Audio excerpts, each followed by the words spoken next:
so I'm happy to now welcome Surya Sirhan, the facilitator and administrator of the OTF Connects program, who'll be getting us started now. Thank you so much, Mally. Hello, everyone, and welcome to OTF Connects.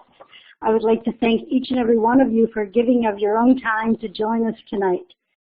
It's great to have representation right across the province, even from the far north.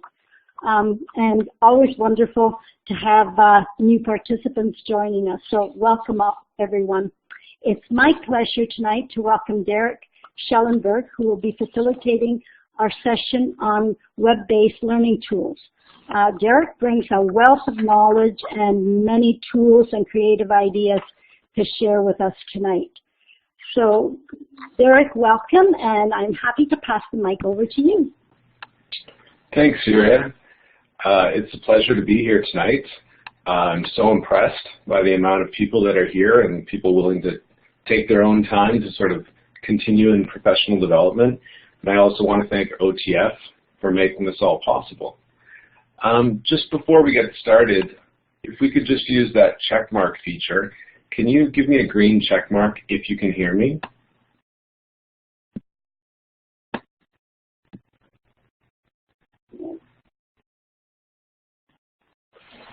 Fantastic. So it looks like 26 people so far have been able to find it, and hopefully everybody can hear me there. What we're going to do tonight is we're going to go through a number of different web-based learning tools. Some I'll spend a little bit more time than others. The idea is that it's a K-12 session, so hopefully there's some tools here that are both new to you and applicable to whatever you're doing in the field of education. What I'd like to do before we get started is just take a quick little survey. It's going to be the first tool that we introduced tonight. So we've got a link here in front of you on the computer. It's in blue, HTTPS. What I'd like you to do is to type that in another browser, and then we're going to just attempt to answer those 4 questions and just collect a little bit of information about you. Please keep in mind that this is an anonymous survey. You don't have to give your name anywhere. So I'm just going to give you guys a couple seconds to do that, and then we'll proceed from there. And I just put the link in the chat, so you can just click on the link and it will take you right to the survey. Perfect. Thanks, Molly. So since Molly's put the link there, I'm just going to move to the next slide.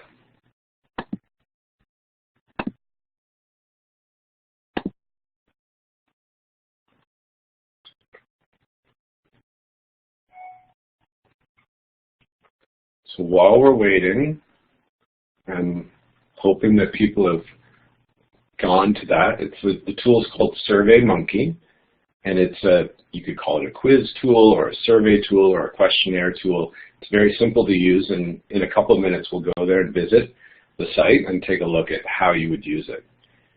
Tonight's session, as Surya was so kind enough to introduce, was web-based learning tools.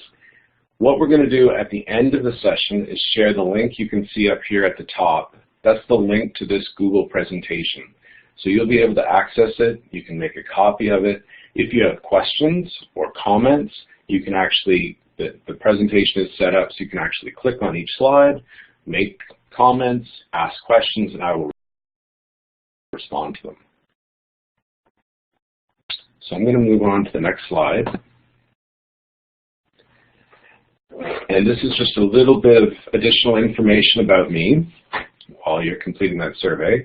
So my name is Derek Schellenberg. I've been teaching in the York Region District School Board for approximately 15 years. What's different about where I teach is that it's a blended learning school, so every student brings their own device. So we have students with laptops, netbooks, and tablets.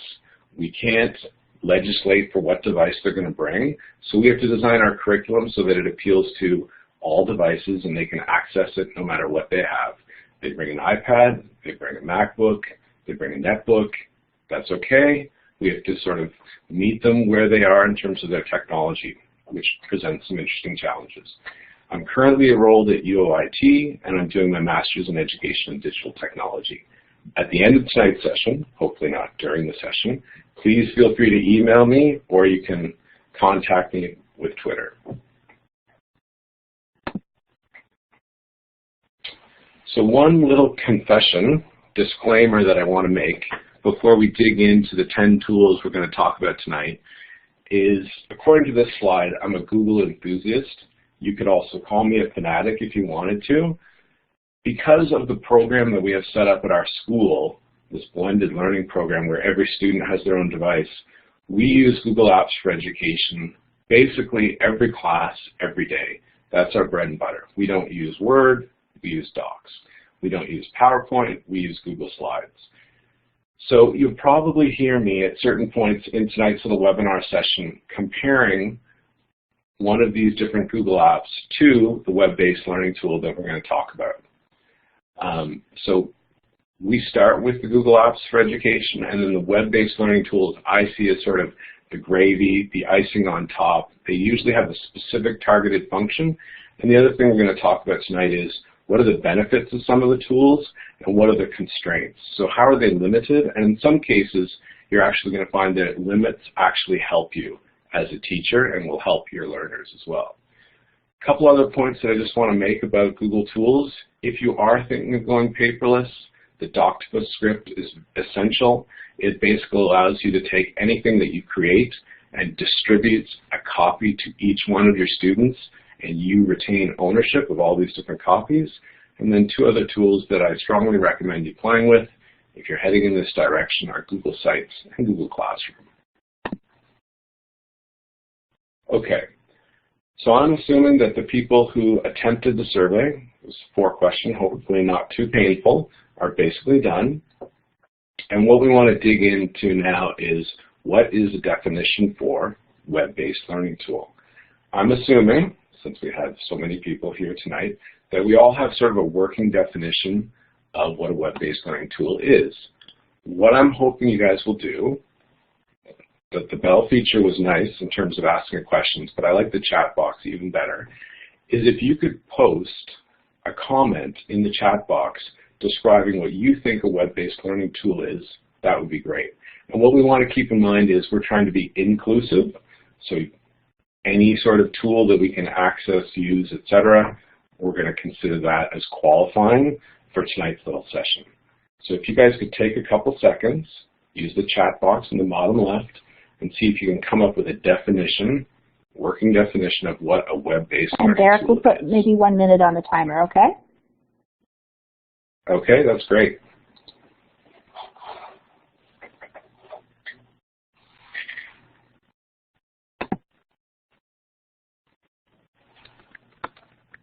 So while I'm waiting for responses, I'm going to attempt a little definition myself.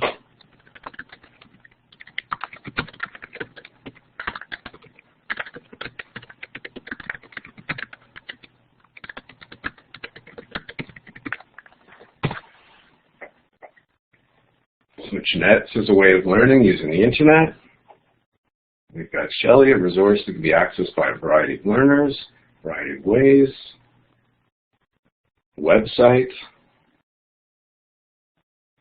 And some of the tools that we're going to talk about tonight are very specific, very quick and easy to use, and some of them are big, robust tools that require a lot of time, a lot of thinking in terms of how you're going to integrate them into your teaching.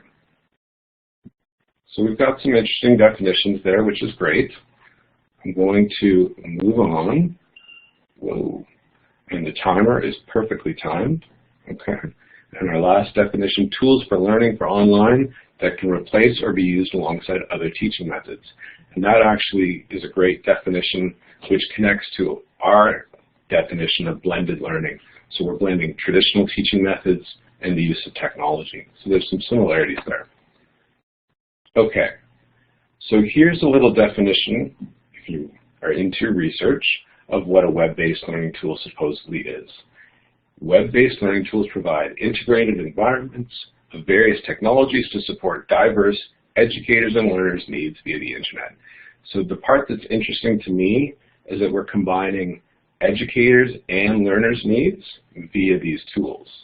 My somewhat simpler and formal definition, web-based learning tools are often free, but keep in mind some of the tools that I'm going to show you tonight have an upgrade feature where you can pay a little more if you want to use different features. I don't usually do that, and I don't recommend that. And these online applications can be used to facilitate teaching and or learning. So again, we want to keep in mind that the tools are for us to help teach the students and for the students also to learn, and we'll take a look at how that happens. So before we go any deeper into this, and I introduce you to the 10 tools we're going to talk about tonight, we've got another link here at the bottom. I think Mally's probably going to put it in our little chat box on the left. There it is. Can we click on it, and we'll just go to this second web-based learning tool for tonight. And I think I'm going to use application sharing for this.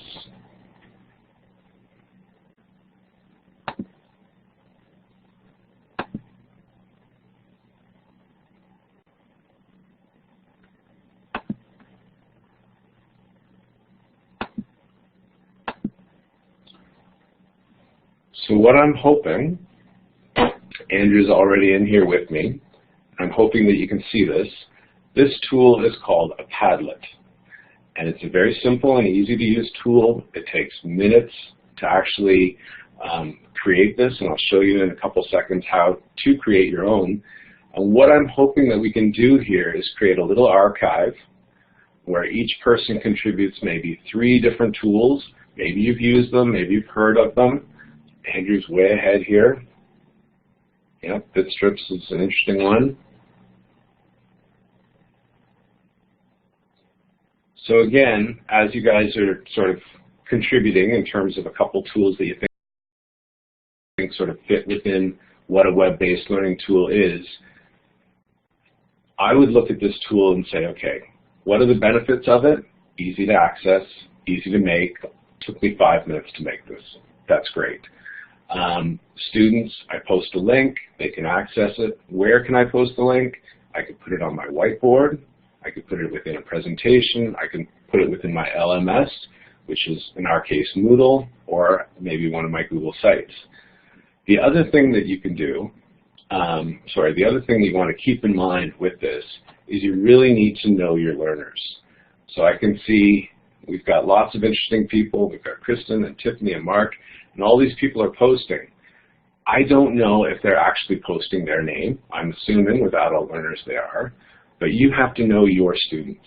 I teach grade 9 to 12. I don't know if I would necessarily use this tool on the first day of the semester. I might use it after we've created a little bit of a rapport with each other. And one of the first instructions that I would ask in using the Padlet would be, for the titles, post your name. So then at least I'm trying to hold everybody accountable in terms of what they're doing. So it looks like we've got a number of people who've posted. We'll just take a look at some of them. So we've got Google Earth, we've got BitStrips, Glogster. We're going to talk a little bit about Jing, Prezi. There's all kinds of different ones. Excuse me 1 second. Can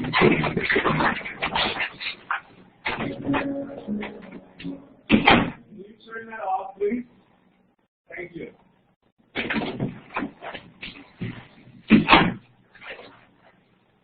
Sorry, I've got a 12-year-old in the background who's working on becoming Johann Sebastian Bach. So we've got a little piano action in the background. Okay, so this is a Padlet.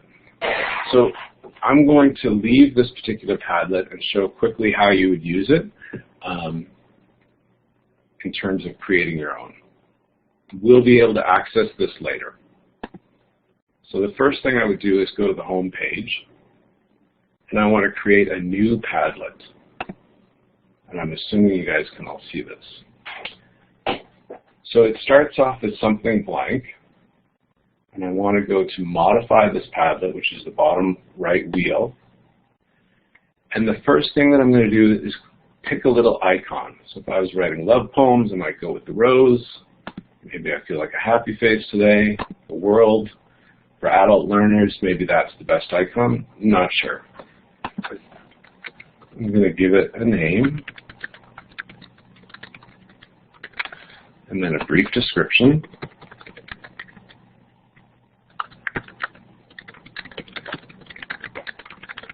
And that doesn't take too long to do. And then one of the fun parts that I think for the Padlet is choosing the background And it does give you the option, as you can see in the top right with this camera icon, to add a picture that you've taken. They've got a number of different options.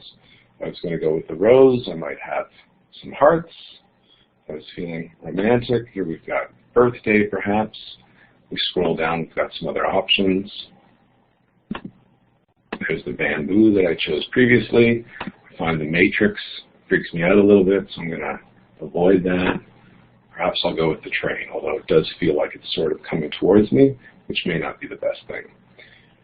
After I've chosen a picture, I'm going to move down in the bottom right to where it says Layout, and it has three options. So Freeform is basically a free-for-all, where anybody in the Padlet can click anywhere on it and put their little post. I usually like a little bit more structure. So Stream, posts are placed one below the other, and then we have the other option, which is Grid, which is also structured, and then we have a grid-like layout. So I'm more likely to pick Stream or Grid. Maybe you want to try Freeform, depending on your kids. The next thing to consider is privacy. The default for these Padlets is a hidden link. This is what I leave it as. So it generates the link. I share the link with my students. Initially, I leave it as can write, but when we're done with the activity and I still want them to be able to access it, maybe I don't want to worry about managing it or somebody coming in a couple days later and posting something else on it. I would change it then to can view. If I really wasn't sure about my students, I would start with can moderate, and then I'd have to moderate each post. I don't really want to do that. That sounds like a lot of work. So I usually start with can write, and then when I'm happy with what they've created, maybe I delete or modify a couple things, we go to can view. Notifications, you can set it up so that if you were leaving it there for a period of time, you get an email when it's modified. It also allows you to modify the address of the Padlet, so I can type in something here. It's already taken by me, so I can assign a number to it. So this is now my new Padlet address if I want to sort of embed it somewhere. I can copy it. And then what I also really like is if I go up to this top right arrow feature, sort of midway down, I can embed this in one of my websites. So I can just copy this HTML code here once we've got everything, and then I can paste it in my website and we can access that later. So I see this as sort of a checking prior knowledge tool at the beginning of the unit. Let's find out what you know about poetry. Let's find out what you know about Shakespeare. Unfortunately, tonight's presenter is an English teacher, so you'll see all my allusions will be connected to English. So that is basically a Padlet in a nutshell. It's simple and easy to use, but I don't know who's posting what. So that's the one constraint that I need to consider when I'm using this tool. Okay, so now I'm going to go to the first tool that some of you guys contributed to. And I can see in the chat that we had somebody say, I don't know how to post on Padlet. When Padlet is working, you just double click in a space on it, and then a little box appears and you can start typing. So the next tool that we want to talk about is the tool that we use to conduct the survey at the beginning of tonight's session. So this tool is called SurveyMonkey. And again, if I was comparing it to the lots and lots of different Google Apps for Education, Google Forms does a lot of the same things. Okay, so we've got here, I've made an account, and I'm in my account, and we can see in the bottom right here that we've got 26 posts or 26 responses today of people that conducted the survey, which is fantastic. Now, we can see in the left-hand side, we've got 4 questions and it's 1 page. The survey language is English, and the theme is Seriously Blue. If I want to go to edit the survey, we can see how it was made. So here, for the people at the beginning of today's session who attempted it, we've got the 4 questions. What's your current position? So we've got a drop-down menu, different choices. And then we've got a scale, question number 2. So we had Tech Beginner to Tech Ninja. I'll be interested to see how many Tech Ninjas we have here tonight. And then we've got some open-ended questions. What are some web-based learning tools you use? And what's something new you would like to be able to do with technology? And the reason why I put the last question is, I think with all these tools, sometimes we start with the tool. How do I apply it to my classroom? And sometimes we have an idea for what we want to do in our classroom, and then we go searching for the right tool. So you may be coming at this from different angles. So in terms of the builder on the left, this is where I can choose my different questions. Now, as I said before, some of these lovely pieces of technology have an upgrade feature. And the upgrade feature means I have to pay to use this matrix of drop-down menus. I'm not going to worry about that. I can probably do what I want with SurveyMonkey without it. But I've got multiple choice, drop-down. Can be kind of similar in that one answer is choosable, if that was a word. Then we have a matrix for a rating scale. This can be a useful tool because you can create multiple questions within your matrix and get your student respondents to evaluate where they see themselves on that scale. And then we have some other choices down here. We have ranking, multiple text boxes, comment box. You can gather contact information. This might be something that you would do day one. You wanted to collect some information from your kids. So there's different types of questions that you can use. If you want, you can go to the question bank and access some pre-constructed questions. Maybe you're doing something with adult learners, you want to take a look at what questions have been asked about education. I prefer to construct mine myself. The logic section, which analyzes responses, you'll notice it's all upgrade features. So I don't even worry about it. I don't need it. I'll have to do that analysis on my own. Then we have the options on the left. So these are the little things that I can add. I want to give my survey a title. Yes, I do. I might split it into multiple pages. If I have more than one page, I would add a progress bar. And so there's different features that I can add there. And then last but not least, at the bottom left, we have themes. The themes are pretty simple on SurveyMonkey. Basically, you're changing the color in the top. So it doesn't allow for a lot in terms of creativity.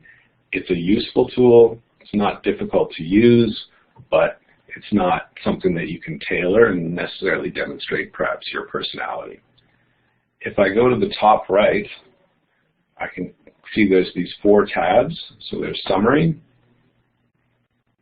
So again, this is what we started in. I got 28 responses tonight. They're all on January 18th, 2016. And then design the survey was where we were previously, where I can modify it if I want. Then we have collect responses. And I can generate a web link. I can take this link and I can post it in my Moodle, my website. I can type it on the board. I can put a URL shortener, put it in a URL shortener and shorten it, and then I can share it with my students if I want. And then lastly, on the right, we have analyze results. So I can go through the questions. So it's nice to see a little breakdown of the 28 answered.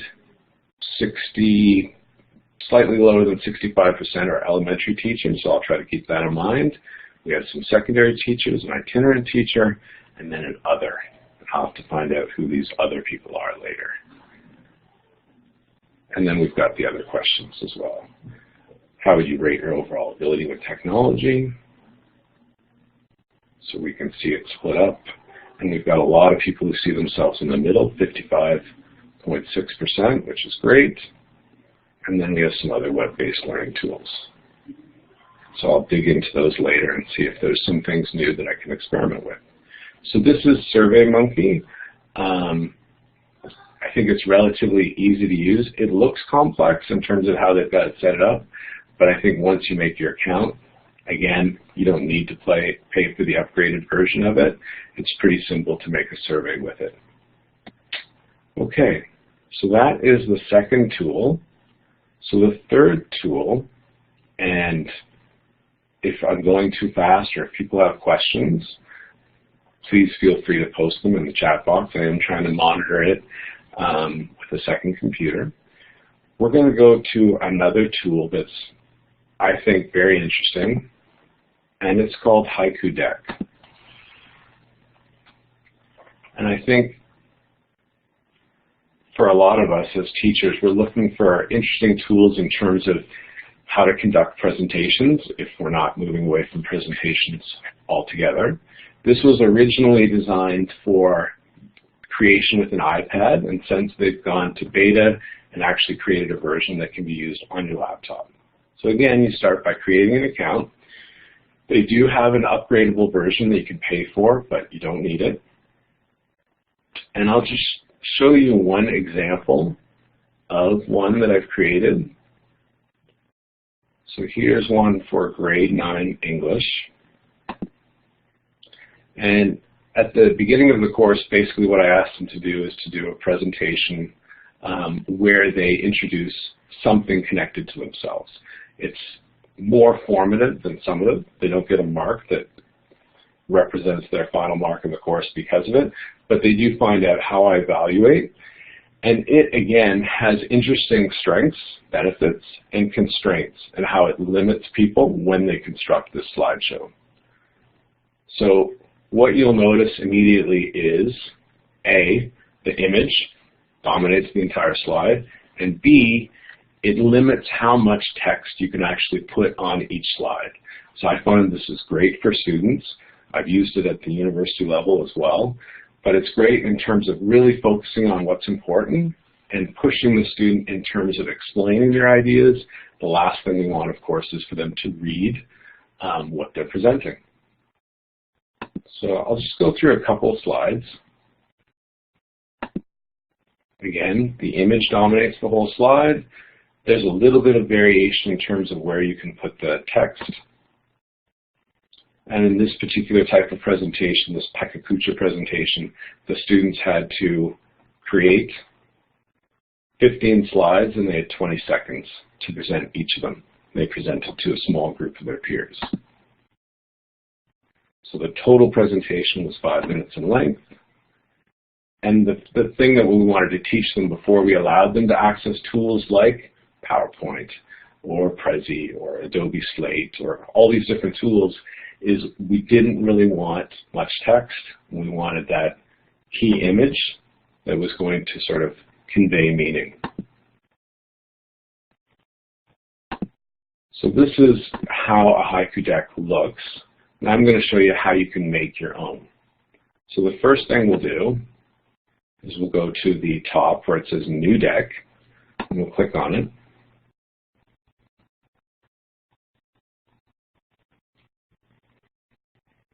And on the left-hand side, you can see 4 different little icons. So the first one here allows you to choose the slide type. So we're just going to create something very simple. So I'm going to choose this first one in the top left, and that's going to be for my first slide.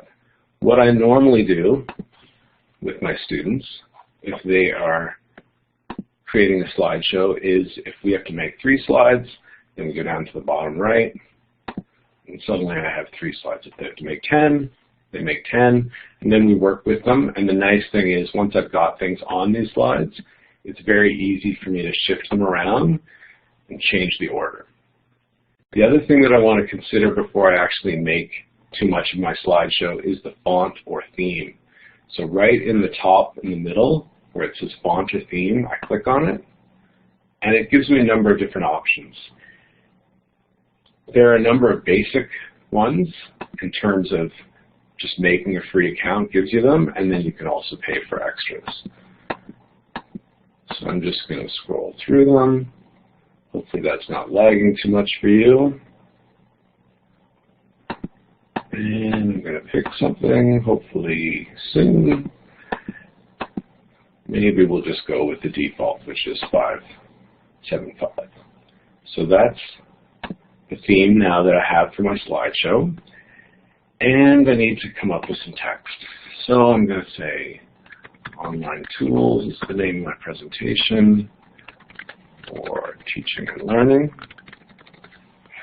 Okay, So what's interesting about Haiku Deck is not only do we have these limits in terms of the picture will take the whole slide. I don't have any control over that. I'm limited in how much text I can put on per slide. It also has this very interesting search engine. So when I click on the second link on the left that looks like a little picture with a sun in it, landscape picture, it identifies some of the words. It doesn't worry about words like and or the or for. So we've got online, tools, teaching, and learning. So I'm going to pick one of those. I'm going to go with tools. And then what I'm really always happy about is the quality of the images on Haiku Deck. So I will scroll down and pick something. And the images are big in terms of the quality of them. So there's my image, and I'm very limited in how I can manipulate it. So I can move it and magnify it. I can click in this box here in the bottom right-hand corner of my slide and shift it slightly to the left or the right. But essentially, that's it. In terms of my text background, if I go to this little check mark, I can remove that background. It's supposed to help in terms of contrast. I can also change the color of my text. Black, nope, that's not going to work. Or white, and usually I leave the text background on. If I go to the third option on the left, it gives me an option in terms of where I'm going to place this text. So I can pick where I'm going to place it. That seems reasonably fine. And then the last option on the left-hand side is where I would put notes. Keeping in mind that I can put notes here, they may help me in terms of thinking about what I want to say, but during the actual presentation, if I'm going full screen, I won't be able to access them. So they might help me in terms of processing my ideas, but I won't be able to see them when I present. So I'm just going to create so I'm going to shift this over to the front, and then I'll choose a different slide, slide 2. We want to change the format a little bit, and put in a little text. Okay, and a little descriptor of criteria or characteristics of web-based learning tools, often free, online, and I hope you'll find many of these tools actually easy to use, keeping in mind that, of course, whatever I talk about tonight, you're going to have to experiment with them a little bit in order to use them in your classroom. So I've got my text. I go to the picture. It chooses some different words. Maybe I'm going to go with online this time. And then we've got our little search engine coming up with some different options. Some of them are very interesting. Okay, I'm going to go with this dog. And then I'm going to play with where I'm going to locate the text. So I can put it in the top, but then you can't see most of my dog. Nope, that doesn't work either. So maybe at the bottom. And maybe I'll go back to see if I need, maybe I can remove the text background for this. Nope, still need to see it. Okay, so I'm going to leave my text background. I want to play with the size of the dog. Whoa, that's a little too big. Let's go back. Okay, so fine. And now I'll just complete one last slide for my beautiful slideshow. And we'll choose an image. And again, I really like the search engine in that it comes up with these interesting connections in terms of the terms, the words that you are putting on your slideshow.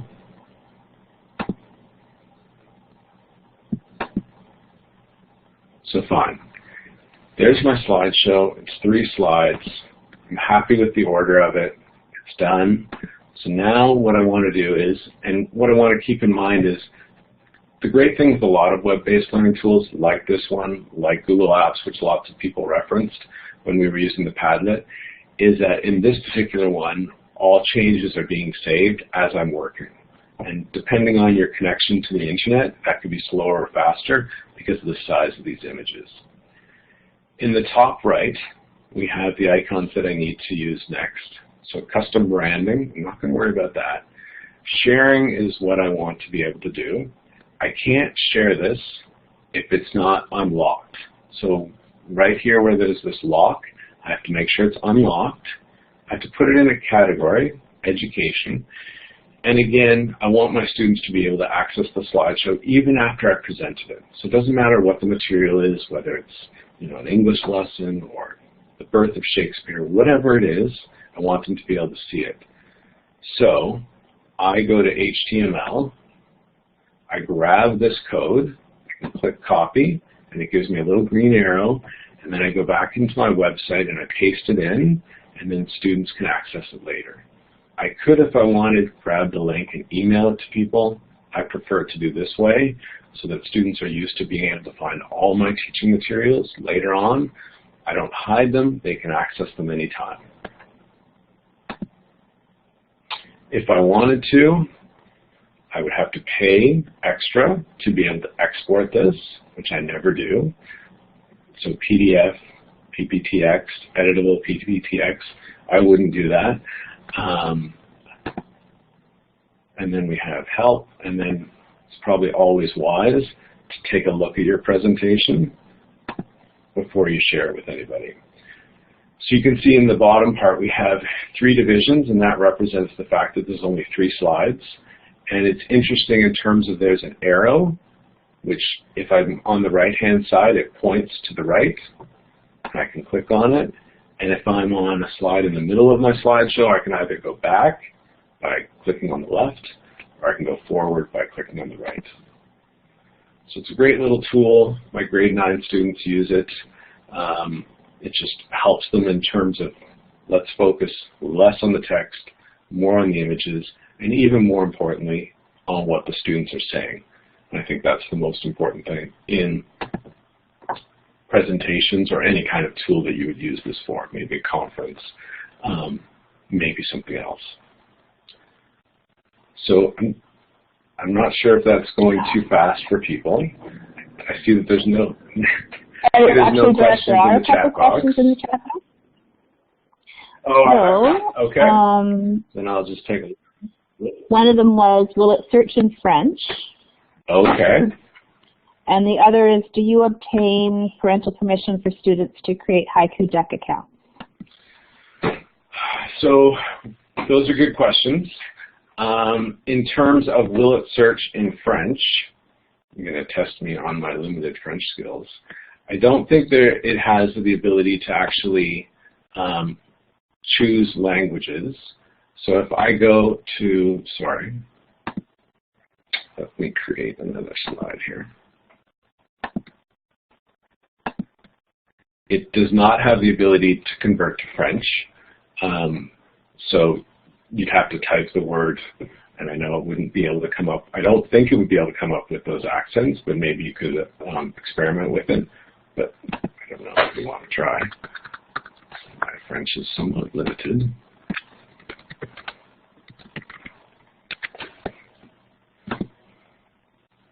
Let's see if the search engine picks them up. So it doesn't seem to be able to. So maybe it's not a good tool in terms of French.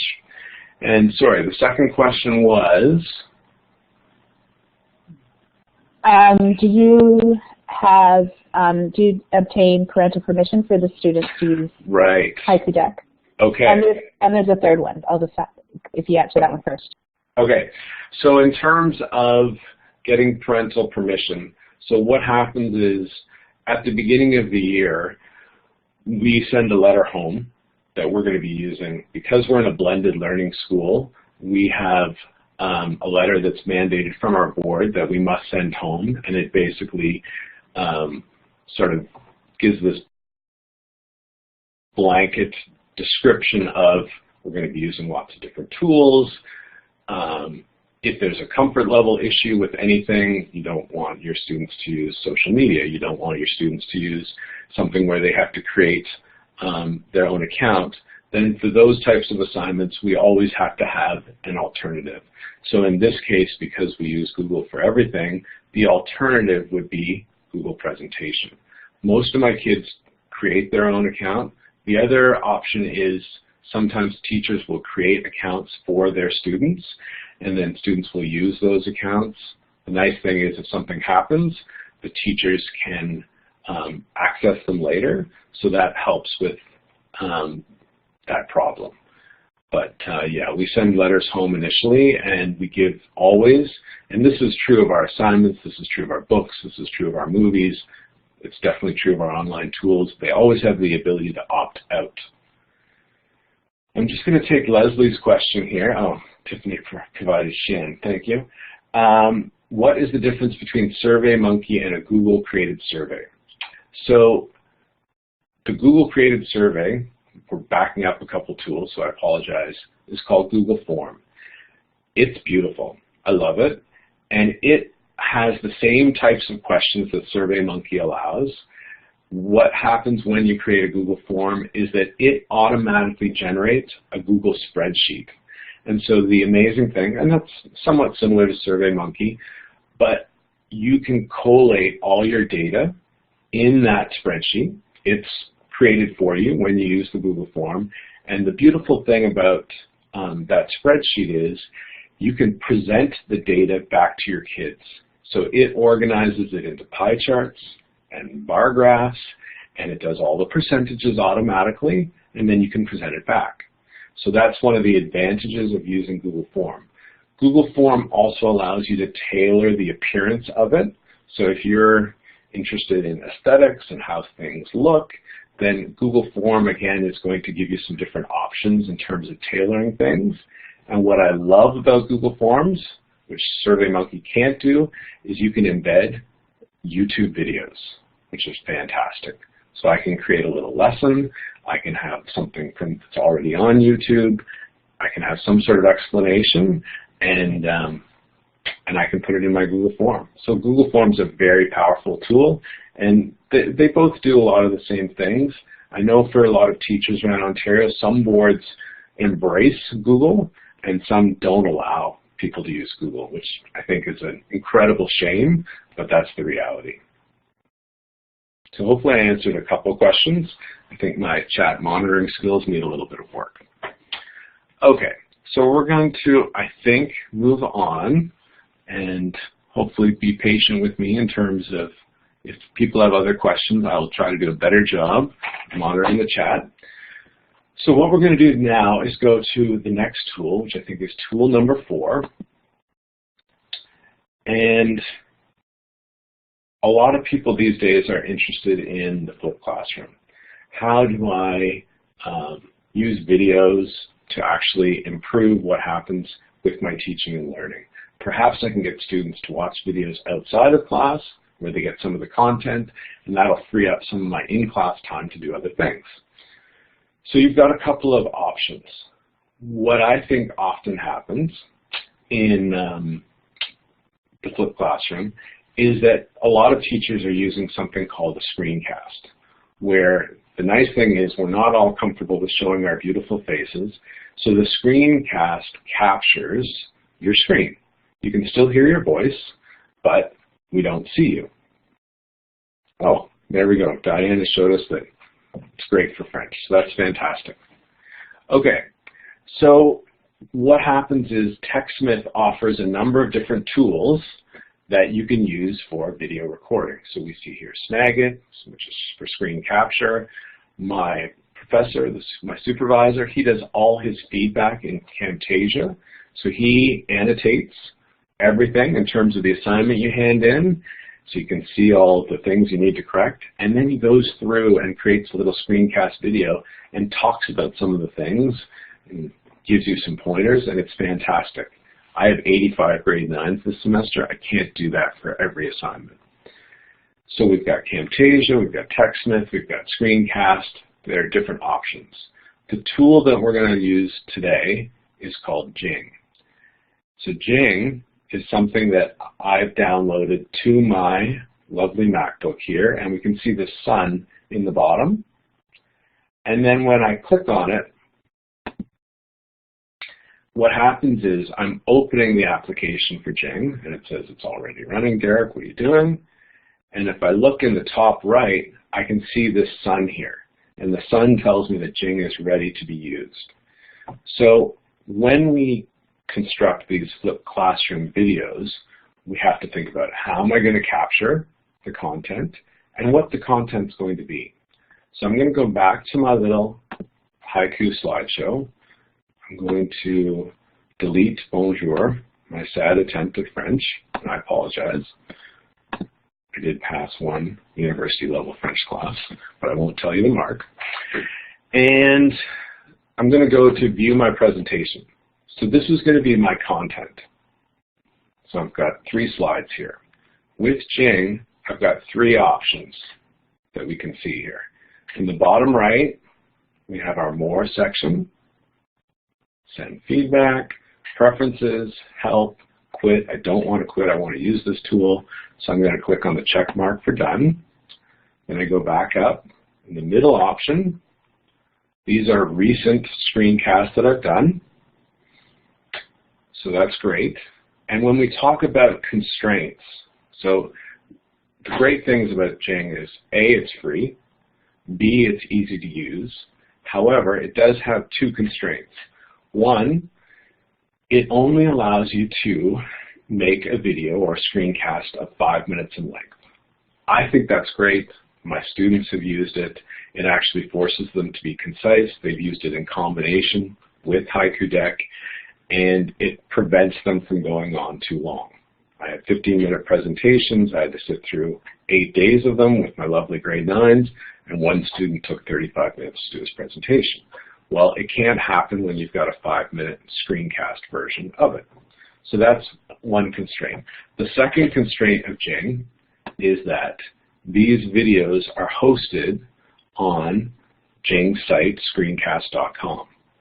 So you may find that that is totally fine. You're happy with it. You can put the link on your Moodle or on Edmodo or however you want to share it with your students. One thing you want to consider when you're doing screencasts is, do I want to be able to upload my video to YouTube? Okay, so for some things you're going to want to be able to upload it to YouTube so that students can access it there. And again, if we go back to Google Forms, you can then embed it back into your Google Form, which is really powerful. So this top icon here, if I click on it, I now have to determine which part of the screen I'm going to shoot in my little screencast that I'm going to make. So now I've got the box laid out. I obviously have to think and prepare about what I'm going to say. I'm not going to worry too much about that. And then I have options down in the left here. I can capture an image, so essentially that's a screenshot. I don't know if you're enjoying the lightning storm created by using this tool. And then we can capture a video. I can redo the selection if I'm not happy, and usually when I do a screencast, I probably have to do it a couple of times before I'm happy with the content, or I can close it. If I attempt to capture a video, I click on that button, and what will happen is it will count me in. So it will go 3, 2, 1, the mic is on, I'm recording, I'm talking about beautiful online tools. Eventually I want to go to my second slide, I want to go to my third slide, and then I finish the video. What happens then is it's created this preview of my screencast. If I play it, and I love to hear the sound of my own voice, but if I play it and I'm happy with it, then I go to share via Screencast.com. So I'm now clicking on that, and it will take the video and it will put it on Screencast.com. Let's allow. Because it's a short video, it shouldn't take too long in terms of uploading it. It was less than 20 seconds, I believe. Normally a video takes a lot longer in terms of uploading it. And then if I go to view on Screencast.com, it's now hosted there. It's available online there, and I can grab the link. And this is what it would look like. And press play. So I could do this for essays, I could do this for students' poems.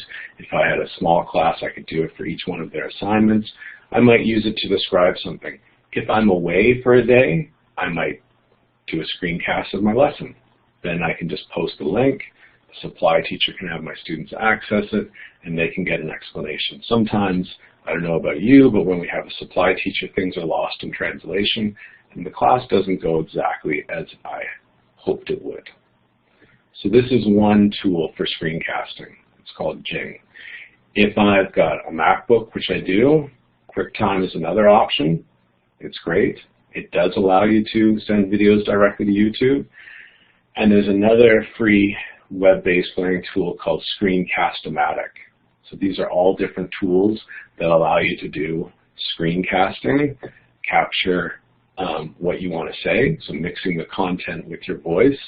And the nice thing about Screencast-O-Matic and QuickTime is both of those tools, the video can be hosted on YouTube.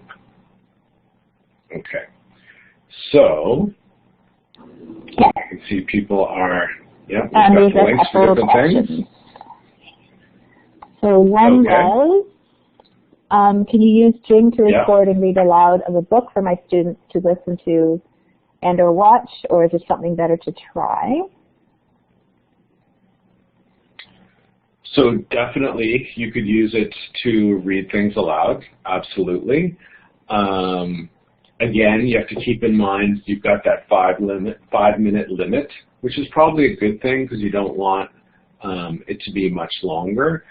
Depending on what tool you chose for screencasting, and depending on where the text is, do you want to highlight as you move along? So what you might think about is, A, we've got the tool for screencasting, so whether it's Jing or QuickTime or Screencast-O-Matic, or the other thing that you want to consider is, where is my text going to be located? So I could, use a video camera or an iPad and actually capture the book. What might be another way to do it is I take the text and I put it on something like a Google Doc, and then I can actually, capture it and explain it. At the same time, you can even add notes. Of course, it depends on if you've got access to that text. So you want to think about how you want to convey the content and then how you want to capture it. Were there other questions? Accessible to anyone online, Diane's question. So the answer is yes to that. And to the person who asked about Jing, the link for Jing, I put the link for Jing in the text, in the chat, and I'll put it back again. And the other question is, any copyright issue with book read aloud? Yeah, so another good question. So I think teachers are protected to a certain degree depending on how much you read. So, for photocopying, of course, what we're always told is 10%. So you wouldn't necessarily be able to read the whole book. We have a number of students at our school, actually it's approaching 1/3, that are in the special ed department. They're identified for different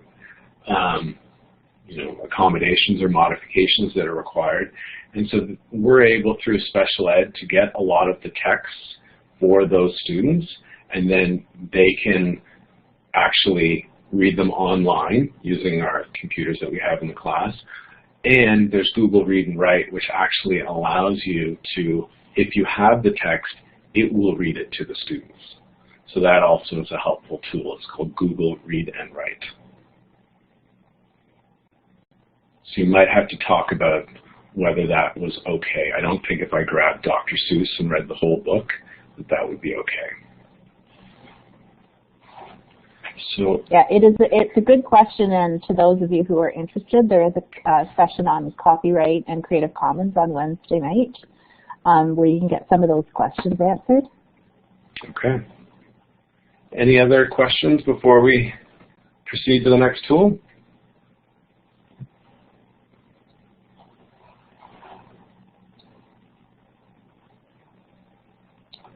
Okay. So I don't know about you, but I'm a big fan of TED Talks, TEDx Talks as well, and we've actually built a healthy part of our grade 12 U English around speeches and TED Talks and those sorts of things. Their final assignment in the course is actually to deliver their own TED Talk. Sometimes in the past it was accompanied by slideshows, but usually not. Sometimes we actually did them as well where they would capture it as a video, and so they would have to sort of decipher and reflect on how they did. One thing that happened a couple years ago is TED created something called TED Ed Lessons worth sharing. And whether you're thinking about flipping your entire class or having some lessons that involve video, this is an awesome tool. And some of the other tools that we looked at already tonight, Padlet, very simple, very quick, 5 minutes, it's up and running. TED Ed is a little bit more of a complex tool.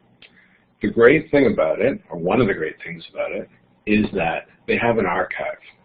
So if again, it's totally free, I create my account, and on the left-hand side here we can see how they've split up their lessons into these different types. So I'm going to unfortunately gravitate to literature and language. And we can see there's tons of different lessons. And it might be a good idea the first time you use a TED Ed lesson to pick a lesson that's pre-constructed. So just look at the different options.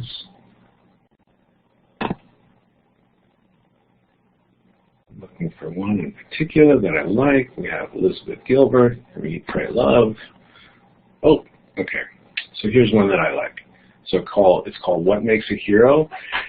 Fits beautifully with our grade 9 English course, which focuses on identity.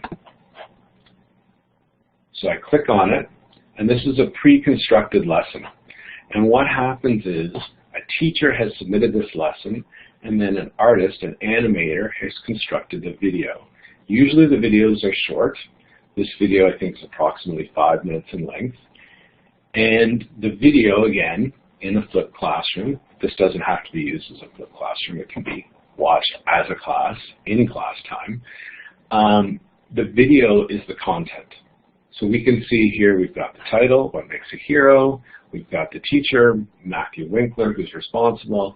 And then we've got some initial description in terms of how it connects to the stages of the quest and some books and movies that students are interested in, like Harry Potter, Frodo, and Katniss Everdeen from the Hunger Games.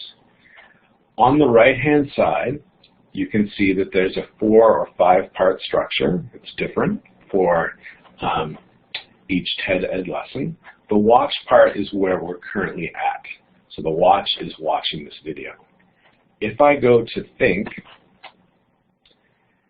it allows me to create 2 types of questions.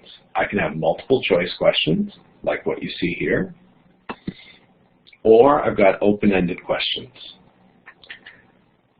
So just scroll through, we've got multiple choice. This actually refers to, I think, specific points in the actual video. We've got an open-ended question, etc. So we've got multiple choice and we've got open-ended questions. Again, this is a pre-constructed lesson, and we'll talk about how you can either A, tailor an existing lesson, or B, create your own lesson from scratch. So after watch and think, we can go to Dig Deeper. And Dig Deeper is a section, you can see that it's scrollable on the right. And I'm assuming if you created your own lesson, it would be organized slightly different. But you could create a whole unit using this video, or a video, as the kicking off point. Or it could introduce an assignment, or it could introduce inquiry or problem-based learning, or whatever you're interested in. And we have links to other lessons, other websites. Students want to explore further. I would probably structure mine in terms of they need to do this and then they need to move that, but maybe you're going to have some parts where they're actually able to inquire and sort of explore different parts of the internet. So we've got this additional resources in the Dig Deeper section. And then another section we have here is called Discuss. And you can create guided discussions or you can have open discussions. So we've got a little discussion here. and you can see different people's responses to it.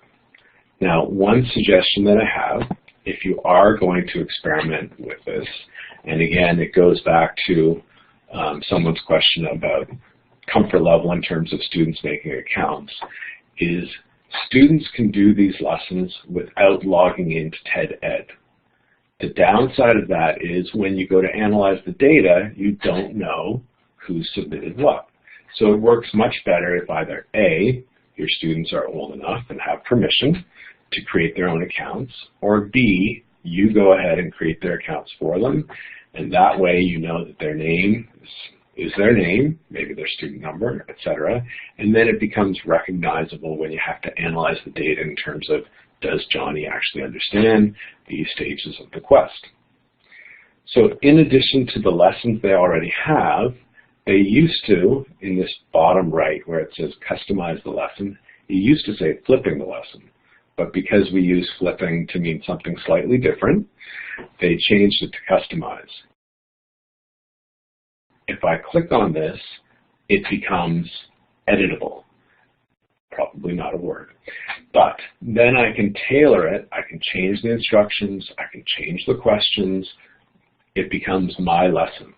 So if I go up to the top here, where I have different lessons created, and created is probably too strong a word, let's say modified, we can see some different lessons that I liked, and then I took them and tailored them to specific classes. So grade 9 again, course theme is identity. This TED-Ed lesson, who am I? That sounded perfect. In grade 10 and 11, we deal with dystopian literature. Okay, here's about the anti-hero, the protagonist of dystopian genre. So if I click on this, you can see a lesson where the video wasn't made by me. Some of the instructions weren't made by me, but I was able to edit certain things, so now it really fits within my classroom. Again, I go into the Think section, and we have our open-ended and multiple choice questions. Some of them I liked. They were information that I wanted to draw students' attention to as they watched the video. Some of them I needed to create myself because there were key things in the unit that I wanted the students to be able to get out of it before we moved to whatever the assignment was for the unit. So that is the great thing about, or one great thing about using TED-Ed lessons. Another thing, which maybe will appeal to you, depends, it does require some work, is if you want to use screencasting software like QuickTime, like Screencast-O-Matic, whatever, capture your video. Any video that you put on YouTube, you can then embed into a TED-Ed lesson. So this was years ago before things came out about poor Mr. Cosby over here. But there he is. This is a TEDx lesson, which I like. It's about sort of role models in terms of female protagonists. Then we've got something connected to child soldiers. So I can grab any video on YouTube, I can embed it, and I can construct my own lesson.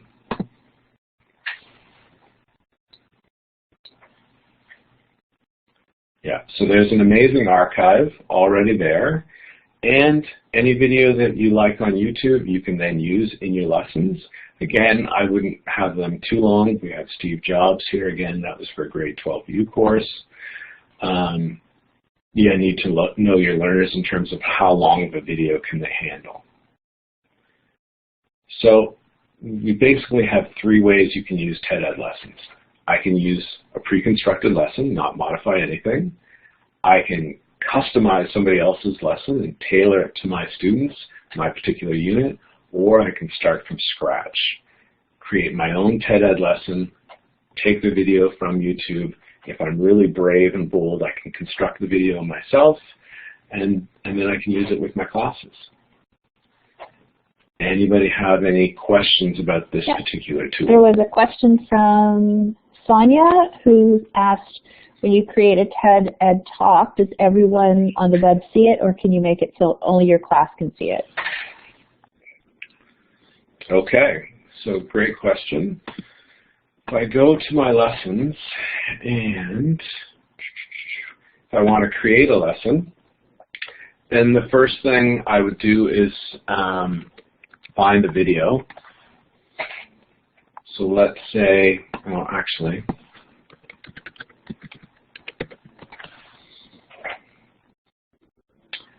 so I don't know if you've heard about Breakout EDU, but this is something I'd love to try with my own kids. It sounds amazing. It's problem-based learning. It's inquiry-based learning. It sounds fantastic. So I'm going to grab this video, and I'm going to use it to build my lesson around. So I've got my video, and now I'm going to launch the lesson editor, which is in the bottom right here. And one of the first things it asks, which goes with that question, is this button here that's currently blue, the lesson is listed. So your lesson will now be discoverable. Now definitely when I'm in editing mode, feels a little bit naked here. I don't have anything in terms of content. Don't want anybody else to see it, so I'm definitely going to unlist it. Okay? Once I'm done my lesson, I always list them, and I think since I use other people's videos, I make my videos customizable. So I click on yes, and if other people want to be able to customize them, they can. When I'm done, I preview it a couple times and make modifications, and then eventually I publish it.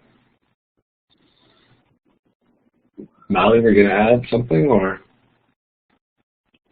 No, sorry. I okay. mic on no, that's accidentally, okay. But Michelle asked, sounds like these tools are more like for older students. Are there any tools for younger kids? Okay, so that's beautiful, and that's a nice little segue into our next tool. Do we have any final questions about TED Ed lessons before I move on to the next one? Okay, I'm going to assume that's a no. So we're going to go to a tool that I think is for anybody, and it's called Storybird. So again, the first thing you do is you make an account, and like some people mentioned with Padlet, the tool Bitstrips allows you to create accounts for students and name the classroom in terms of ENG 1D1, here's my grade 9 course, section number 3, and I can put all my students in. Storybird allows you to do the same thing. It allows you to create student accounts, assign student passwords, and I can even put in little assignment descriptions. And when I put in those assignment descriptions, the students can access them, obviously. So Storybird's a fantastic tool. My kids are 9 and 12. They've been using it for years. I use it with my grade 12 students as well. I go to create here, and what happens with Storybird is this is art that has been put on Storybird by the artist, and I need to, depending on what I want to do with it, choose an artist that appeals to me for that particular assignment. So I'm scrolling down, and hopefully it's not lagging too much for you. So let's see, maybe I'll pick this one. So I click on it, and what I can see for this artist, and it says Kitchen Witch here at the top, is in the bottom right where it says View All, there are 66 pictures, which is a pretty good number that this artist has posted on Storybird that I can access. So that's great. What I'm usually looking for when I make a Storybird is that I want a character or a couple characters that reappear in multiple pictures that the artist has created. That way I can have that as the protagonist, the main character through my story. So let's say that I'm happy with this. I click on Use This Art. I've got 3 options. Long form book, never use it. It involves images, and you can put in paragraphs and paragraphs of text. Picture book, that's what I always use, and I'll show you that in a second. And then last but not least, if I was doing Storybird with some students, then I would probably start with something like a poem, where they would have one image, and maybe they'd have to do a description. Or maybe they actually write a short poem about it, or maybe they explain the character's point of view, whatever. Something very short. That would be our practice task and then we would do a picture book later. So I'm going to click on picture book. And actually, to me, it reminds me a little bit of some elements of Haiku Deck. And again, if we're going to create a 10-slide story, then I would go to the bottom right where it says Add Page, and I would click on my 10 slides. And again, I can easily manipulate them in terms of changing the order. Taking a look at the pictures, I might re-choose something else, not because there's anything wrong with these pictures, but because each picture has different animals, different creatures in it, so it may be difficult for me to tell a story with it. But I'm not going to let that worry me too much. I'm going to go to the cover and choose one of these 4 options. And it's chosen an image. I can change that image. I just take the picture and I drag it over and it replaces. And then I can choose a color for my cover. That's not bad, but I usually like what they pick as well. And I can type in a title, whatever. There's my little title. And now I want to go back to my slides. So for each one, I can add 1 picture. And the question you're going to get from students very early on is, because when they went through those different artists, can I mix and match? Can I use this artist, and this one? No. Once you've committed to one particular artist, that is your artist for this particular story. So I can have the image take up 2/3. I can have the image go above or below. I can even have the image take up the whole panel. Doesn't take me long to choose images. I would have more care if I was designing it for a class. And now I've got my 10 images, and then I can reorder them if I want. You might be the kind of teacher that wants students to create some sort of plot diagram, some sort of structure. Probably they can't create it until they've actually got their pictures, because their pictures are obviously going to connect to their story. Keep in mind, this doesn't have to be necessarily a creative writing task. I've used Storyboard to describe an assignment, to introduce something that we're going to do. So it's a lot more fun than me putting this grid rubric with 24 boxes and lots of text that I spent 3 hours typing up. This is a lot more fun in terms of introducing what we're going to do today, that sort of thing. And you can do very simple storyboards in terms of a 10-sentence story. So I think this is really a tool that can be used definitely with any grade level. So that's an option for people. I'm going to click Save here at the bottom. I think it saves automatically. There's a menu. When I'm happy with it, I'm going to publish it. I don't think I'm going to publish this one, but if I did, I can set it so that it's private, or it can be publicly accessible. What's it for? Is it for a particular assignment, my grade 10 applied English class from a couple years ago? No, I don't think so. And then I can choose a couple of categories. And eventually I can go down here and I can publish it. And maybe this is for tweens, I'm not sure. Okay, so that is Storyboard, and it is definitely an option I think that elementary kids would love. Are there print options for the stories, so kids can have a copy of their own story? Okay, so that's an interesting question. What I usually do with my storyboards, again, is I'm electronic, so everything goes on a website. But if I go to my stuff, which hopefully will take me there. So here's a story that I created. And what we don't want in education usually is the buy option. So they do have this option where I can buy it, and then, yay, I can spend $33 and they can send me a hardcover, or I can buy a softcover or a digital download. Well, I don't think that's going to happen. So I'm more likely to actually use the sharing function, and I'm going to either grab the link or the embed code and put it on a Google site. So it's not something that's printer friendly necessarily. I can copy it, I can edit it, I can delete it, but I can't print it. So unfortunately it doesn't have that option. Any other questions about Storybird?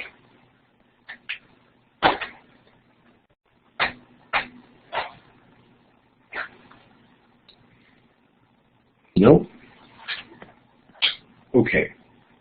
So I think we're gonna accelerate things here as we've got 16 minutes left in terms of time. Hopefully that wasn't too fast with the previous tools. So what I wanted to talk about very briefly, and this is not an elementary tool, but something that we're using in high school for some of our assignments, like grade 10, for example, Romeo and Juliet unit, is things like social media. And there are things that pretend to be like social media. There are things like Fakebook. There's something called Chelly, where you can create your own little social network that's sort of this safe environment. And then, of course, we have Twitter. And I'm assuming there's lots of you who are using Twitter much more than I am, which is great. Twitter is something that I use and where I embed the Twitter feed actually in my Moodle, so that this particular Twitter feed is used primarily for my grade 9 English students. So every day, whether it's a video, whether it's an explanation of the agenda, I capture an image of what we're doing for that particular class. We're doing presentations, and I use Twitter, and I have students who follow. They don't have to. I have parents who follow. They don't have to. But I've got it in my Moodle, in my LMS. The Twitter stream is embedded so that they can see it. So they don't need an account in order to access it. We are moving towards some things where they're creating stories. People are responsible for contributing to one part of the story. Another option that we're looking at for Twitter is something like a back channel. So we've got a seminar, we've got a presentation, we've got a speech. We want students to engage in that material. So how can we do that? We can find different ways for them to digitally be engaging in dialogue or having a discussion, such as Twitter. Now, if you use, it's with no H. If you email me afterwards, I can maybe give you the information for it, but I think it's C-E-L-L-Y, and it's something that a person that I'm working with in the United States, they use it, and they actually create this little social network that's safe for the grade 6 class, and it works well for them. So anyways, so Twitter is an option for people. Now, what makes Twitter, I think, useful in terms of engaging in a discussion is this tool, which is called TweetDeck. And it's where, for example, if I have 4 or 5 or 6 groups engaging in discussion, they can all be tweeting about the discussion that they're engaged in, and I can follow each group using hashtags. So we've got here on the left-hand side, my Masters of Education fellow students, and you can see Jennifer Casa-Todd is constantly posting. And then here's a book chat for a book that I'm currently reading about gamification. Here's Breakout EDU.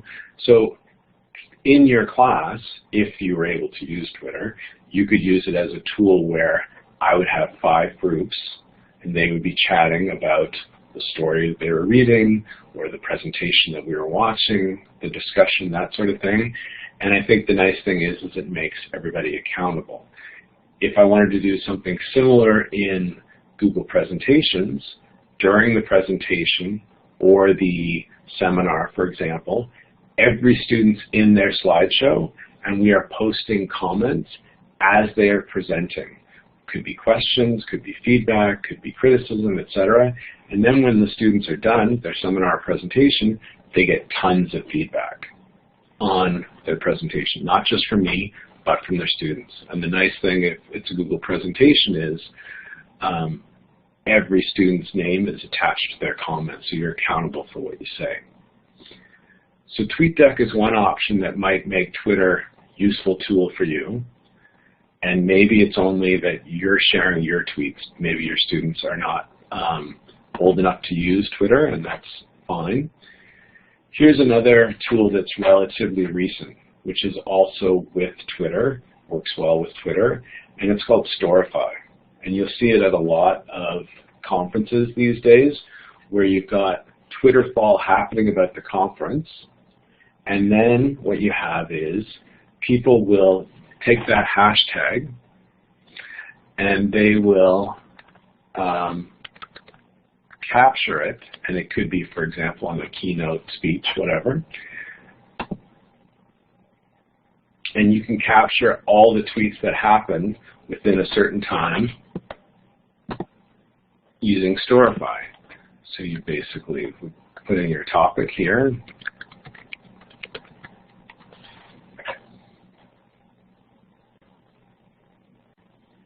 And it's taking a couple seconds. And then we've got the 50 most recent results. So if I wanted to create a story using these Twitter posts, I can drag over whichever ones that I want. I can reorder them. If I want, I can just click and add them all. And then I can give a headline. And, sorry. And this might be even a tool that you would use with teachers. And I'm actually able to also modify it a little bit in terms of I can add text. I can also add little dividers. So you can see here I can add text. I can add horizontal rules. If I want to see how many posts that I have, I can collapse all the tweets. And then I can actually, I can actually order them in terms of the newest first or the oldest first. And then I can publish it. And what's interesting is if you publish this tool, and now I've created a Storify on Breakout EDU, you can see all the different posts on it, and you can actually react to them. So you can like them, you can retweet them, you can put little comments, you can follow the people, that sort of thing. And again, if I had a website, I could take the embedding code, grab it, and I can embed this whole Storify in my website. And I can also, when I publish it, share it with all the people who contributed to it. So obviously it would be better if you knew those people, but that's one option that you can do. So this makes Twitter, I think, a much more useful tool for certain classes. So Storify is one option, and TweetDeck is another. So I had the intentions of doing two last tools with you guys. Storify is a part of Twitter, it's separate from Twitter. And not only is it separate, but you can actually, beyond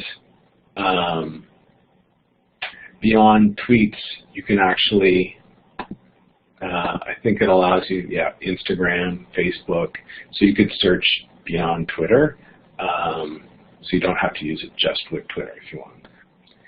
So the last two tools that I just wanted to share with you guys, we have 8 minutes remaining, were Tagxedo, and I'll save the last one for later. So with Tagxedo, I think I'm assuming that the majority of you have used or know what a Wordle is. And a Wordle is essentially, there was one recently on Twitter where Ontario educators contributed their one word for 2016. So what's the one word that you're going to use in terms of what you're going to focus on? Almost like a resolution. You're going to focus on inquire, you're going to focus on different things. So what happens with Tagxedo is Wordle just randomly creates a word cloud and prioritizes them based on the number of times a word appears. With Tagxedo, you can actually choose an image in terms of how you want to organize your text. So they have a number of different options. Here's an elephant.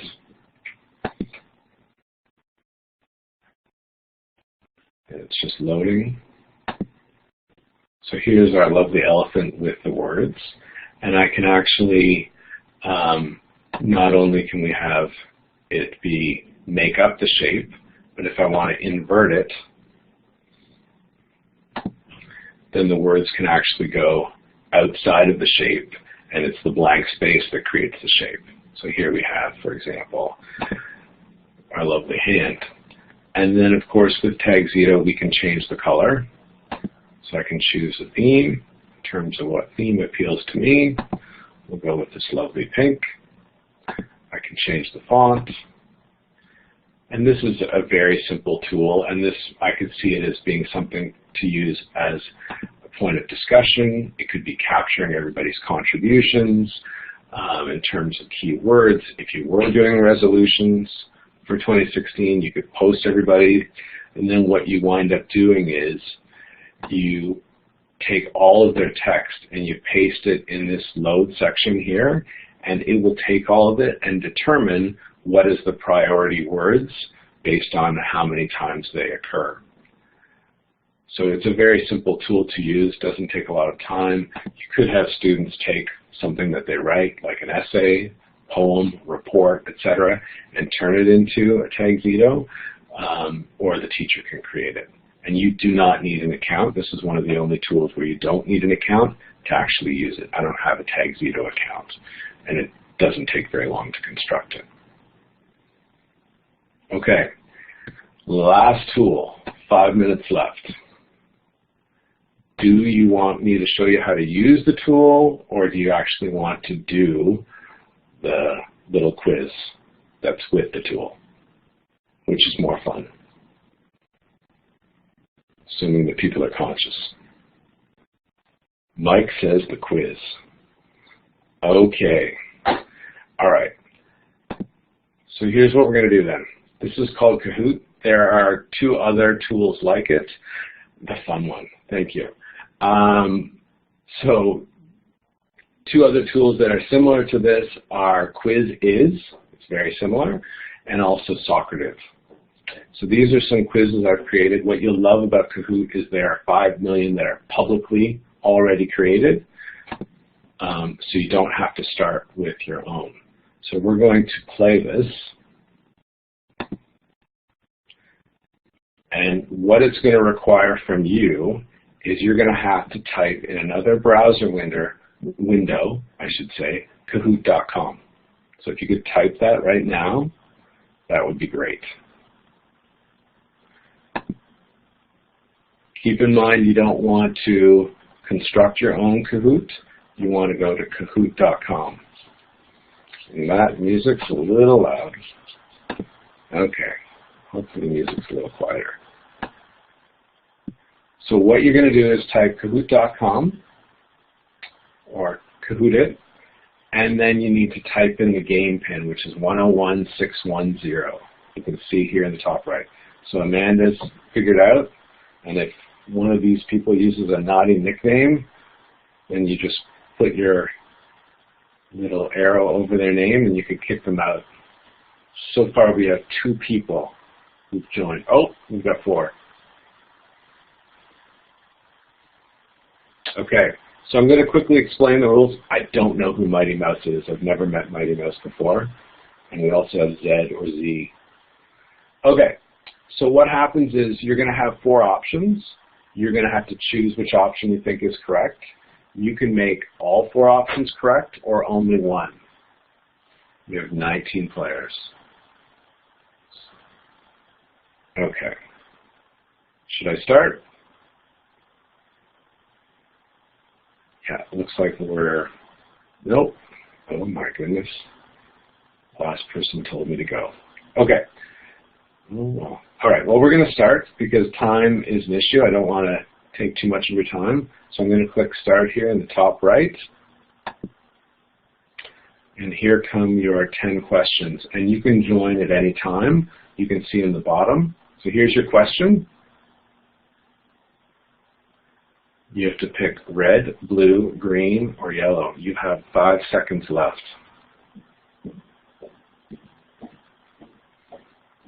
17 people were able to answer it. We can see that Mr. Schellenberg was nice with the first question, so all 4 of them were right. Don't know if I'll be as nice with the rest of the questions that are coming up.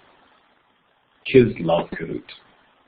Tiff, I forgot to mention, speed matters. Tiff was obviously the fastest to get a correct answer, but she is followed closely by B. What are 2 strengths of using Padlet? Uh-oh. 13 responses, 2 seconds left. You can change the amount of time so people can have 10 seconds, 20 seconds, 30 seconds, etc. to answer. So the answer I was hoping for, easy to set up, easy for students to access. And Tiff is now in 4th, but Butterfly is in the lead.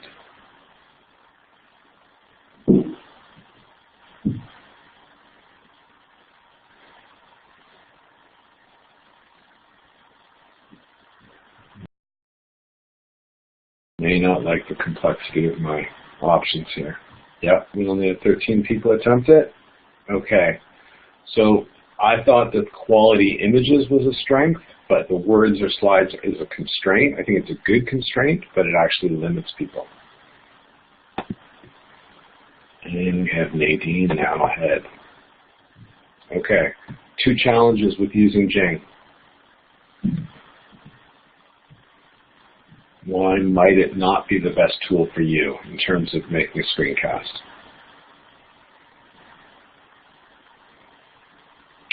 Wow, okay. So we all agreed the 5-minute limit and can't upload to YouTube, so you need to think carefully if that's the right tool for you. And Nadine is kicking butt. 3 fun WLBTs that can make class quizzes.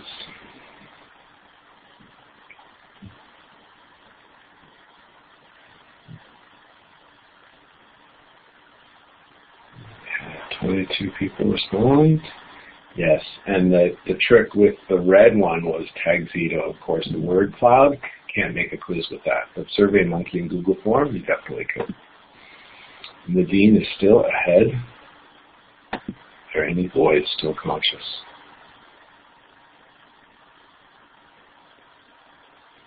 To flip your classroom, what tools could you use?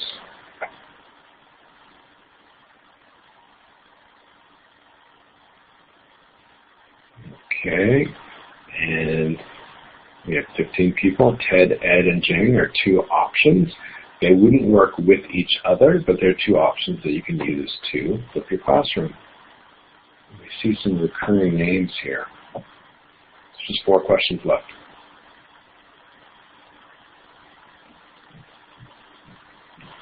Making a story.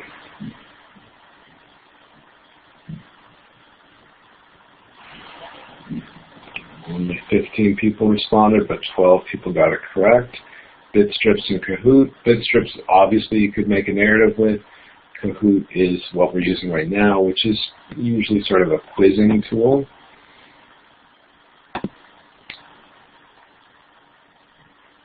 To introduce and design a whole unit around. So this would be a robust WBLT. There may be some hints with pictures.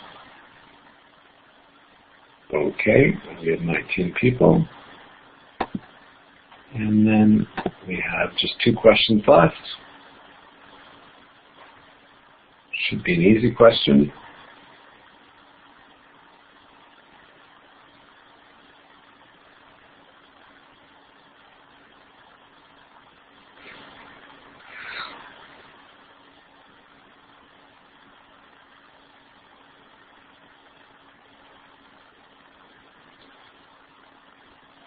Okay, and we have 18 people with the correct answer.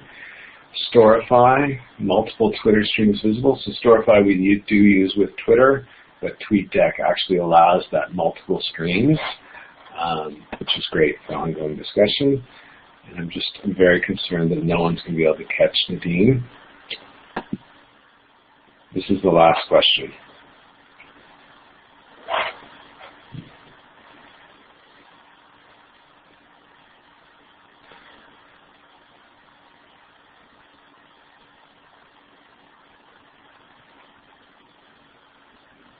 Okay, and so we had 11 people. And I think someone could make an argument that you could do a presentation with Storyboard, but you definitely can't do one with Pegzito, so that's why it was the wrong answer. So now, oh my goodness, what happened? Nadine, what happened? So Jess wins. Okay. So you can actually send feedback if you want.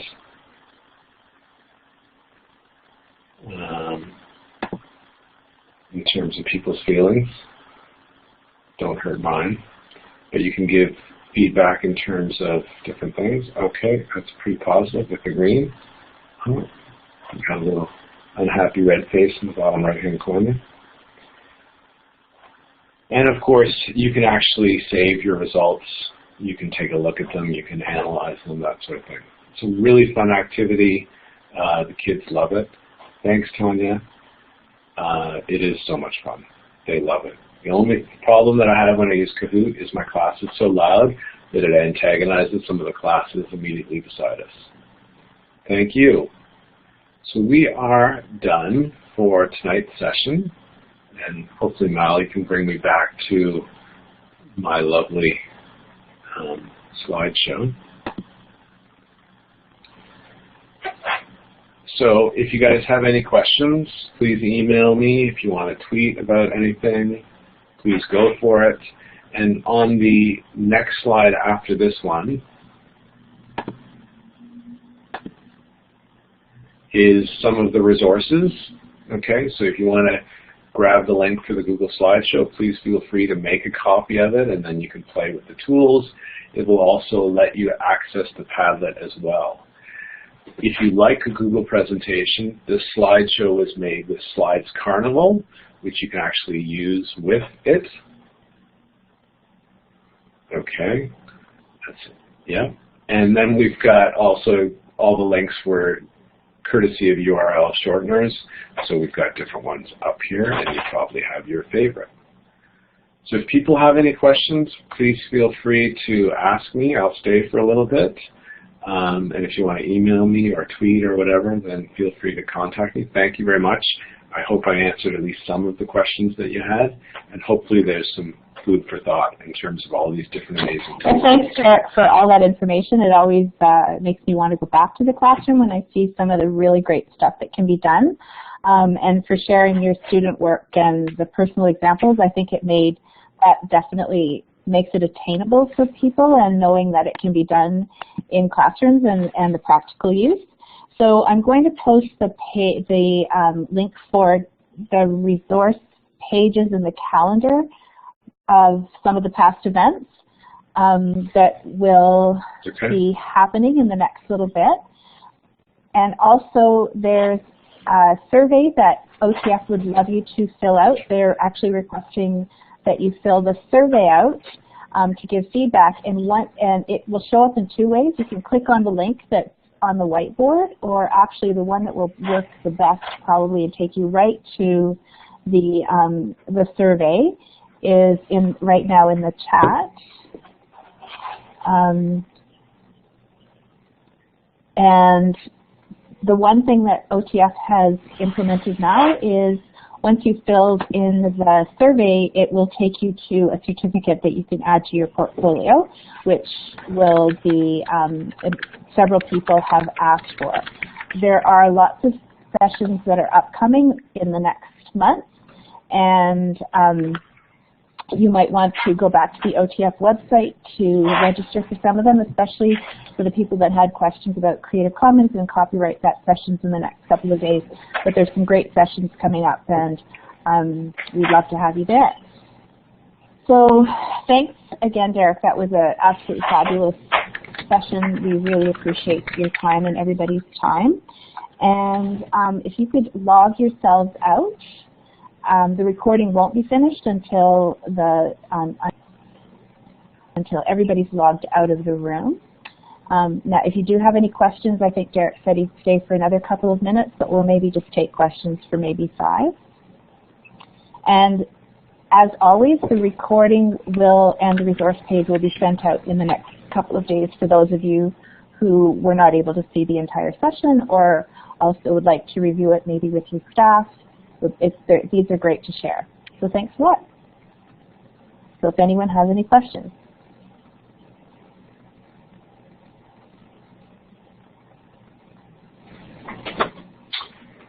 Shelley?